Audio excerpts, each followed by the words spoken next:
Bem, gente, tudo bem? Na última aula a gente viu como trabalhar ali com os vetores para poder a gente começar a evoluir o nosso sistema para uma metodologia mais próxima do real, né, de como se realmente se desenvolvem as coisas. E agora a gente vai trabalhar com uma outra coisa para poder a gente chegar mais próximo da forma profissional de desenvolvimento. Nesse novo vídeo aqui que eu estou trazendo para vocês, eles se tratam de funções, tá bom? Vou explicar para vocês basicamente o que são funções. Deixa eu abrir aqui o quadro que eu acho que fica muito mais fácil da gente trabalhar.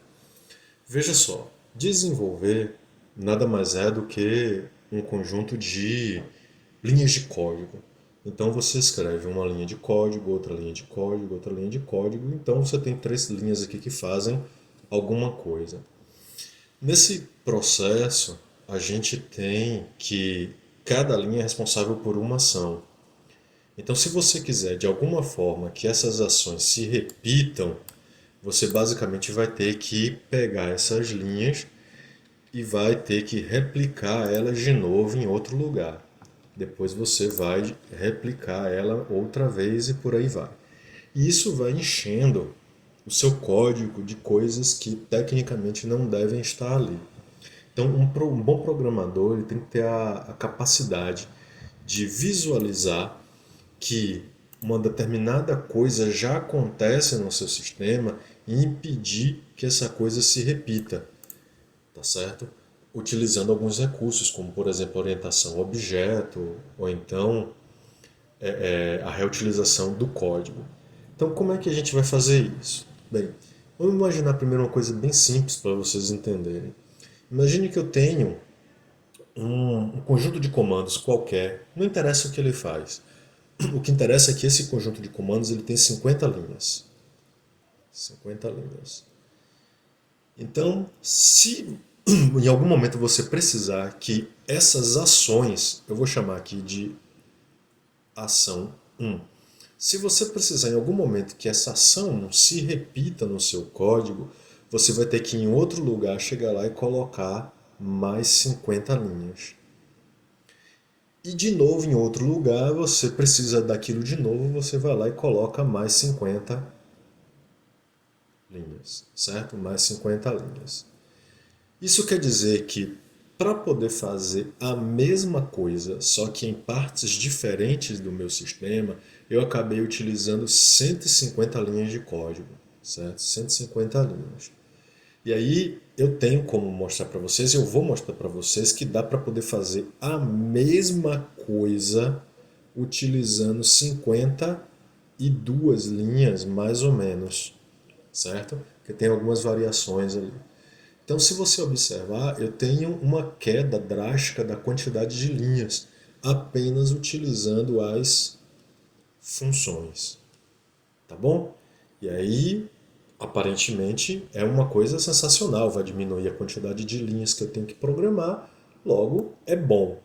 Muito bem. Então, antes de mais nada, o que são as funções? Função é um bloco de código, tá certo? Um bloco de código que é composto de várias linhas, certo? Sabe aquelas ações que a gente fez lá em cima? Ação um, pronto, aquilo é um bloco de código. Então eu tenho aqui um bloco de código que tem alguma utilidade. A esse bloco de código a gente atribui um nome. E todas as vezes que a gente precisar utilizar esse bloco de código, ao invés de reescrever o que está aqui dentro, a gente vai simplesmente utilizar o nome da função. Então, imaginando que isso aqui é o meu conjunto de ações, ação um, certo? Lembrando que ela tem 50 linhas de código. Se eu precisar de novo utilizar essas 50 linhas, eu simplesmente vou lá e escrevo o nome da função, certo? E aí eu preciso novamente, vou lá e escrevo o nome da função de novo, certo? Então o que é que eu tenho aqui? Minhas 50 linhas originais, com mais uma linha, que é o nome da função, 51 linhas. Quando eu precisar de novo, ao invés de eu reescrever 50 linhas, eu chamo o nome da função. Então eu tenho mais uma linha, e aqui de novo eu vou precisar, e eu tenho mais uma linha. Então, ao todo, para poder fazer a mesma coisa que a gente fez aqui, exatamente, eu tenho 53 linhas de comando, fazendo a mesma coisa que as 150 lá em cima. Essa é a primeira grande sacada das funções. Ela serve para reduzir a quantidade de código e serve também para poder organizar a leitura. Essa parte de organizar a leitura eu vou mostrar para vocês na prática, que fica muito mais interessante de visualizar. Tá bem? Então, as funções têm essa grande sacada de organizar o código. Então, ela serve para organizar, serve para facilitar a leitura, certo? E a reusabilidade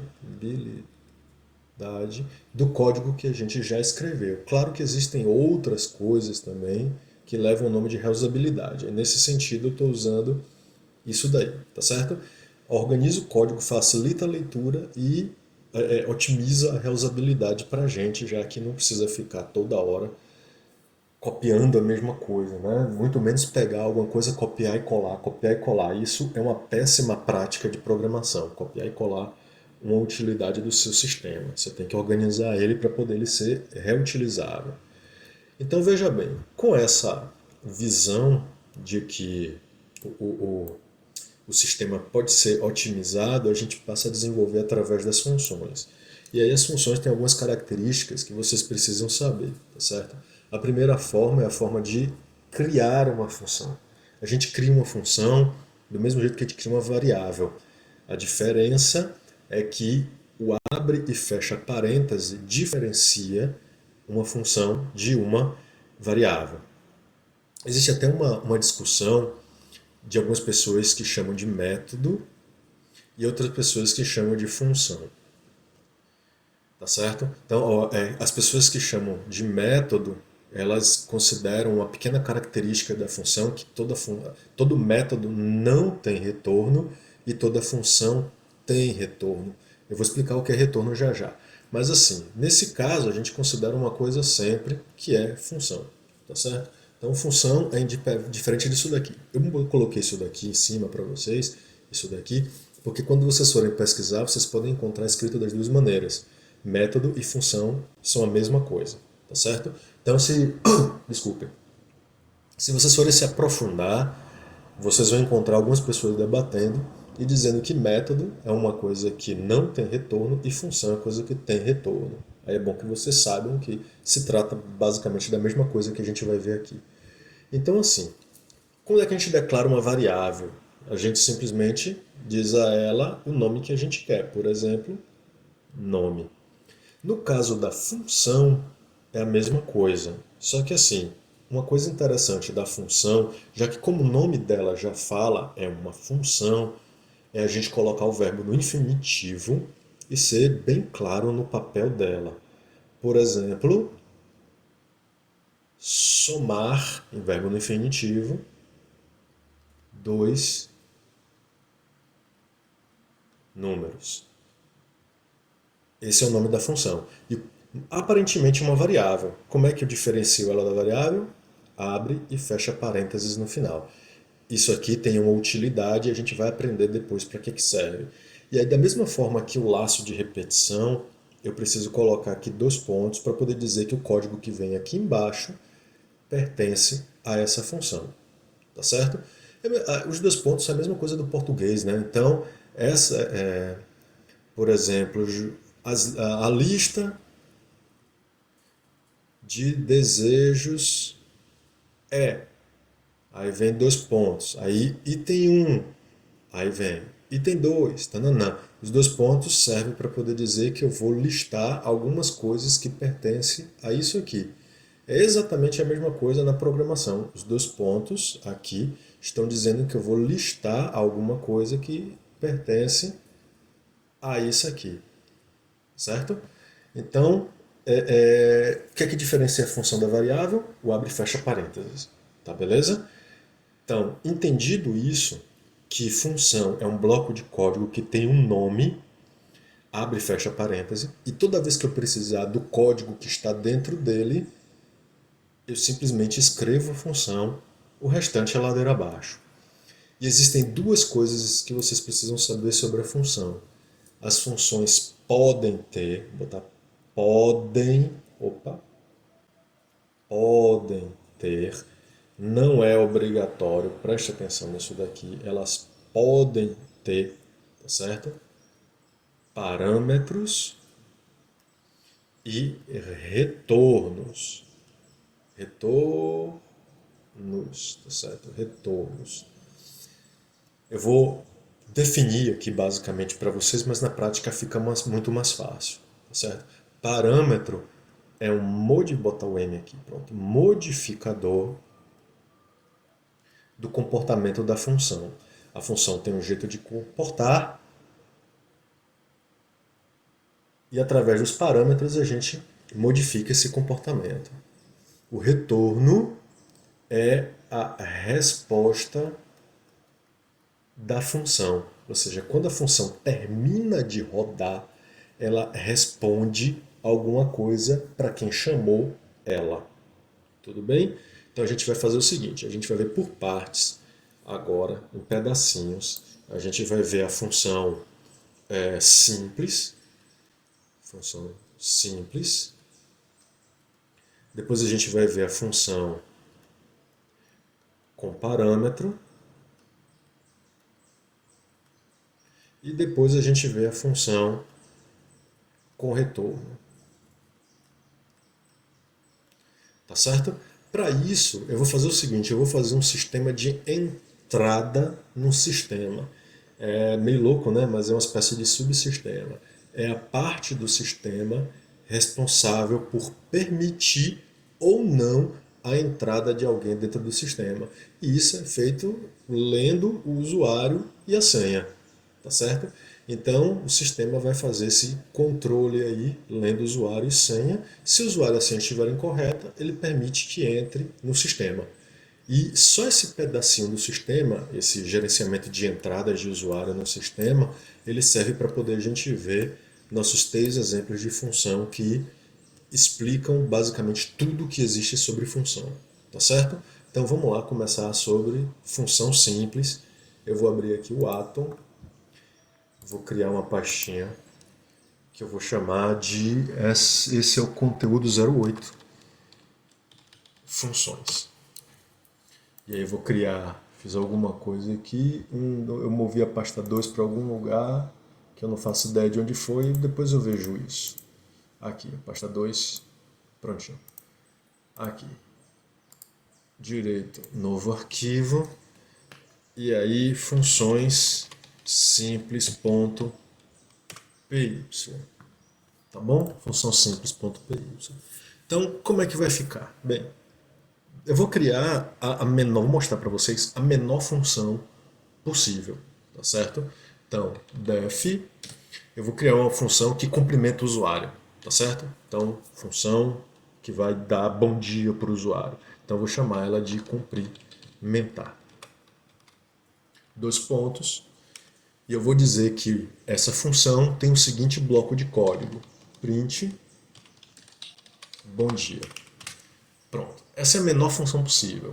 O def é a palavra reservada do Python que define que isto daqui é uma função. O abre e fecha parênteses, que é a característica da função, aí 2 pontos e, por fim, o bloco de código. Nesse caso, o bloco de código é composto de apenas uma linha. Tá bom? Entretanto, é um bloco de código. Se eu rodar esse algoritmo aqui agora, você pode observar que não acontece nada, certo?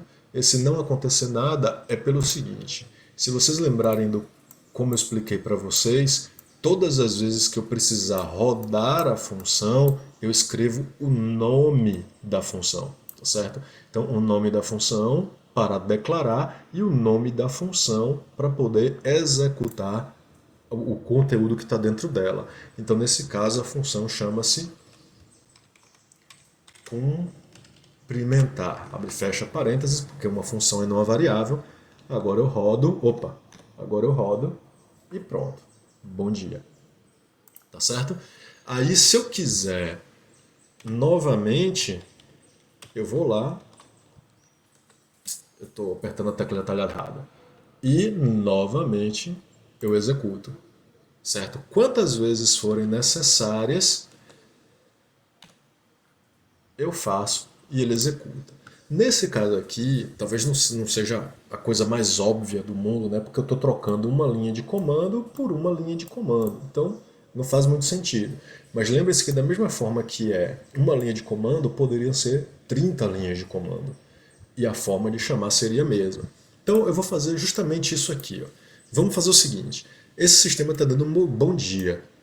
Tá? Aqui no meu computador, são 11h54, 11h55 agora. Daqui a pouco vai ser de tarde, certo? E aí eu tenho que mudar o comportamento do meu sistema. Ele tem que parar de dar bom dia e dar boa tarde. Então vamos fazer essa modificação para poder ele complementar de acordo ao turno, certo? Então note que vai ficar um pouco diferente agora. Então para isso eu tenho que evoluir o meu sistema com umas coisas já pré-prontas do Python. Veja bem, quem já jogou qualquer joguinho sabe que a tendência do personagem é ele evoluir ao longo do jogo. Então você pega alguma coisa durante o jogo e isso desbloqueia uma nova habilidade do personagem. Tá certo? Então imagine que você tem um joguinho e no meio do caminho você encontra um sapo mágico que agora ele permite que o seu personagem, ao invés de dar um pulo de 1 metro, dê um pulo de 50 metros. Então quando você pega esse sapo mágico, ele desbloqueia a habilidade de pular 50 metros. Tudo bem? Então, na programação também tem isso. E a gente chama isso de biblioteca. Biblioteca. As bibliotecas, elas servem para desbloquear utilidades que o meu sistema não tem e eu quero que passe a ter. Neste caso, o Python, nessa situação, tá? Nessa situação aqui que a gente está desenvolvendo, nesse caso, o Python nativo ele não tem a capacidade de interagir com o sistema de data e hora do sistema operacional, tá bom? Nessa situação, a gente precisa habilitar o meu sistema para poder pegar a data e hora do sistema operacional. Então eu vou desbloquear esse recurso nele. Para fazer isso, eu importo uma biblioteca. Quando eu importar a biblioteca, o meu sistema passa a ter uma habilidade nova que antes ele não tinha. Então é o seguinte, a biblioteca responsável por fazer isso é a biblioteca datetime, tá certo? Então a gente faz o seguinte, ó, from, ou seja, da biblioteca datetime, eu quero que você importe a habilidade de trabalhar com a data e hora. Isso porque é possível fazer muita coisa com isso aqui, tá? Mas de tudo que eu posso fazer, eu só quero trabalhar com a data e hora. Tá tudo bem? Então, com isso, só com essa linhazinha aqui que eu coloquei, o meu sistema agora passa a ter a habilidade de interagir com o sistema de data e hora do meu sistema operacional. Tá bom? E aí eu vou fazer o seguinte agora. Cá na nossa função, já que meu sistema agora está com a habilidade de pegar a data e hora, eu vou data, criar uma variável, certo? E vou dizer que ela vai receber de datetime o exato momento de agora, certo? Now, em inglês, agora. Tudo jóia? Aí vou fazer o seguinte, eu vou dar um print data, só para vocês verem funcionando. Lembrando que isso está dentro da função e eu estou chamando a minha função aqui embaixo agora. Então, ó, vou executar aqui e aí ele coloca, ó, 2020, padrão obviamente, né, americano, 2020, mês 4, dia 11, 11 horas e 58 minutos. Aí tem aqui os segundos e até os milissegundos aqui ele pega. Disso aqui tudo, eu não preciso desse catatal de informações, eu preciso só da hora. O legal é que assim, o datetime ele tem um conjunto de chaves, onde cada uma dessas seções aqui responde a uma chave específica. Então esse aqui é o ano, esse é o mês, esse é o dia, essa hora, o segundo e por aí vai. Então disso aqui tudo eu preciso só pegar a chave hora, tá certo? A chave hora. Então eu vou fazer o seguinte, eu vou fazer o seguinte, hora, criar a variável hora, e vou dizer que ela vai receber da data, tá certo? Existe um conjunto de funções chamadas de built-in. Eu não vou me aprofundar nisso não, tá? Mas é uma utilidade, é uma utilidade. Aí dentro de data existe uma função chamada strf time. Isso aqui pega a chave para mim, tá certo? E que chave é essa que eu quero pegar? Eu quero pegar a chave hora. E agora eu vou colocar aqui, ó, print hora. Vou executar de novo. E ele colocou aqui, ó, 11. Faltou 1 minuto para meio-dia. Tá certo? 11. Pegou certinho. Só que assim, isso aqui, como eu já falei para vocês, as entradas no Python elas tendem a ser no formato de texto. Para poder eu fazer o teste do meu sistema, eu preciso comparar com valores, certo? Valores inteiros. Eu vou mostrar para vocês na prática, depois eu volto para fazer isso que eu quero. Então assim, como é que eu faço para poder complementar bom dia, boa tarde, boa noite? É bem simples. A gente tem que até meio-dia, certo? É bom dia. Até 18 horas, a gente sabe que é boa tarde. A partir de 18 horas até 23h59, certo? Ou seja, até meia-noite, aberto no meia-noite, né? A gente sabe que é boa noite. Pode parecer uma coisa bem boba fazer isso, mas isso vai facilitar para a gente na hora de desenvolver. Então eu vou fazer o seguinte, ó, presta atenção. Se a hora for menor do que 12, aí eu faço o quê? Print bom dia. Certo? Então, ó, já matei isso aqui. Agora o de baixo. É leaf, porque eu ainda tenho mais duas situações. A hora for menor do que 18, print boa tarde.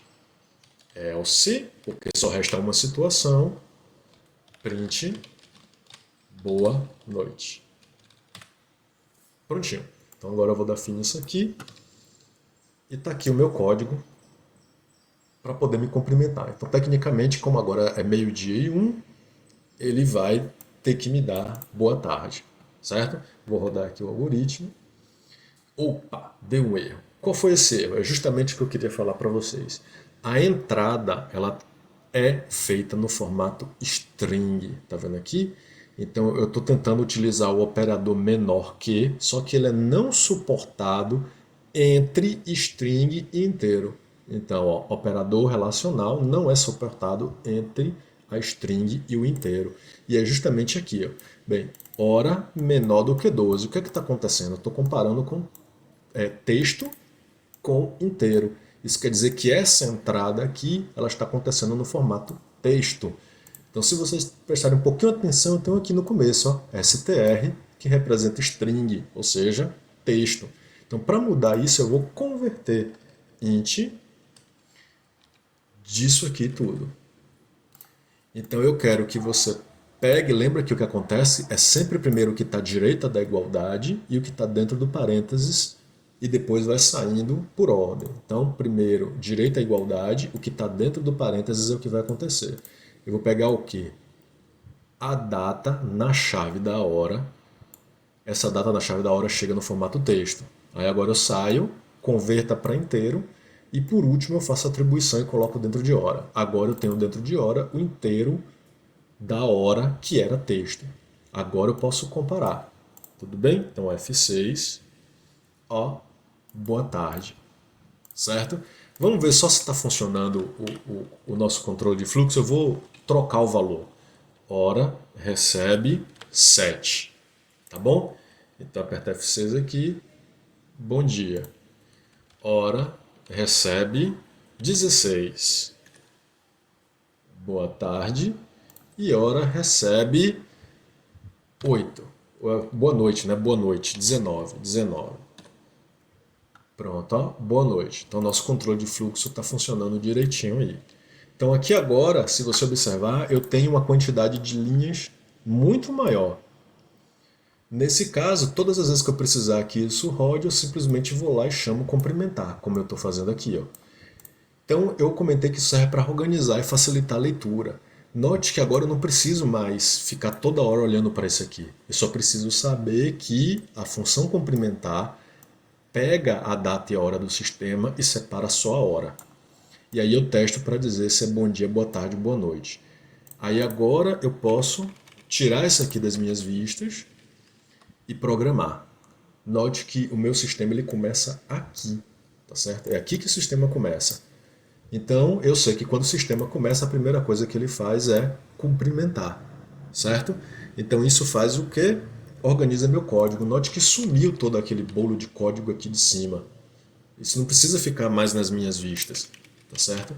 E aí eu sei que o que é que isso aqui faz? Ele pega a data e hora, cumprimenta bom dia, boa tarde, boa noite. Acabou. Eu posso continuar a desenvolver o meu sistema aqui sem influência daquele bolo de código lá. Fica muito mais limpo. Tudo bem? Então, eu espero que vocês tenham entendido. Isso aqui é uma função, a forma como a gente declara o código que a gente coloca dentro dela e como a gente usa a função. Se a gente não colocar isso aqui, a função não executa, porque isso é chamado. Aí de quebra a gente aprendeu um pouquinho sobre as bibliotecas e aprendeu a usar a biblioteca de datetime, né? Data e hora. Caso vocês não tenham entendido, coloquem lá no fórum que a gente tenta responder.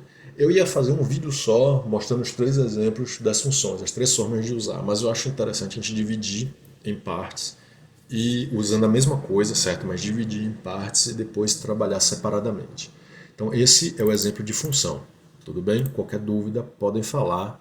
Eu vou postar outro vídeo agora para a gente falar sobre parâmetros, certo? Parâmetros. Até mais, tchau.